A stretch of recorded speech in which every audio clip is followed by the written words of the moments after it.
আসসালামু আলাইকুম রহমতুল্লাহি বারাকাতুহু। আপনাদের জন্য নিয়ে এলাম আলু এবং সিম দিয়ে বাগার মাছের দুর্দান্ত স্বাদের একটি রেসিপি। তাহলে কথা না বাড়িয়ে চলুন জেনে নেই বাগার মাছের রেসিপিটির জন্য কি কি উপকরণ লাগছে। সবগুলো উপকরণ আপনাদেরকে এক এক করে দেখিয়ে দিচ্ছি। এখানে আমি নিয়েছি 5 পিস বাগার মাছ, আর এখানে নিয়েছি আমি সিম। দেখে নিশ্চয়ই বুঝতে পারছেন সিমগুলো কতটা টাটকা। এই আলু যে কোনো কিছুতেই আমার বাচ্চারা ভীষণ পছন্দ করে। নিয়েছি পরিমাণ মতো কাঁচামরিচ ফালি করে কেটে নিয়েছি, দুটো বড় সাইজের পেঁয়াজ কুচি করে কেটে নিয়েছি। এখানে নিয়েছি পরিমাণ মতো রসুন পেস্ট এবং আদা পেস্ট। রসুন এবং আদা আমি ব্লেন্ডারে পেস্ট করে নিয়েছি। তো নিয়েছি এখানে পরিমাণ মতো অর্গানিক হলুদের গুঁড়ো, নিয়েছি পরিমাণ মতো অর্গানিক মরিচের গুঁড়ো, জিরার গুঁড়ো এবং নিয়েছি স্বাদ মতো লবণ। এই হচ্ছে বাগারের রেসিপির জন্য প্রয়োজনীয় উপকরণ। এবার মূল রান্নায় চলে যাই। চুলায় একটি প্যান বসিয়ে দিয়েছি। প্যানটি গরম হলে দিয়ে দিচ্ছি পরিমাণ মতো অর্গানিক সরিষার তেল। সরিষার তেল গরম হয়ে আসলে একটি তেজপাতা মাঝখান থেকে ছিঁড়ে দিচ্ছি।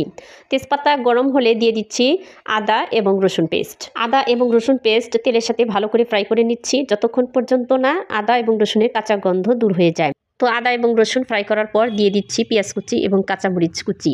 তো পেঁয়াজ কুচি কাঁচামরিচ কুচি আদা রসুন পেস্টের সাথে আরও কিছু সময় ফ্রাই করে নিচ্ছি। তো পেঁয়াজ এবং কাঁচামরিচ হালকা লাল লাল করে ভেজে নেওয়ার পর দিয়ে দিচ্ছি পরিমাণ মতো পানি। এরপর দিয়ে দিচ্ছি পরিমাণ মতো হলুদের গুঁড়ো, মরিচের গুঁড়ো, জিরার গুঁড়ো এবং স্বাদ মতো লবণ। এবার সবগুলো মশলা নেড়ে চেড়ে ভালো করে মিশিয়ে নিচ্ছি এবং ঢাকনা দিয়ে ঢেকে 3 থেকে 4 মিনিট কষিয়ে নিচ্ছি। তো 3 থেকে 4 মিনিট কষানোর পর দিয়ে দিচ্ছি আগে থেকে ধুয়ে পানি ঝরিয়ে রাখা বাগার মাছ।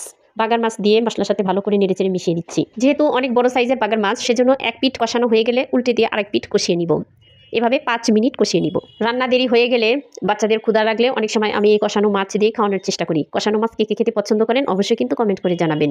তো 5 মিনিট কষানোর পর মাছগুলো উঠিয়ে রাখছি। আসলে সত্যি কথা বলতে কি এই কষানো মাছ খেতে সবারই কিন্তু ভালো লাগে, তাই না? ছোট বড় সবারই প্রিয় এই কষানো মাছ। মাছের কালারটা দেখুন কতটা সুন্দর হয়েছে, লবণীয় কিন্তু দেখাচ্ছে। আর এই বাগার মাছ কষানো কিন্তু আরও দুর্দান্ত স্বাদের।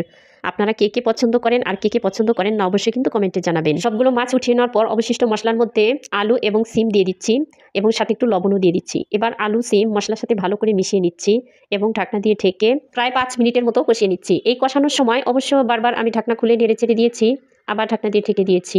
তো প্রায় 5 মিনিটের মধ্যে পারফেক্টভাবে আলু এবং সিম সিদ্ধ হয়ে যায়। তো 5 মিনিট কষানোর পর দিয়ে দিচ্ছি পরিমাণ মতো পানি।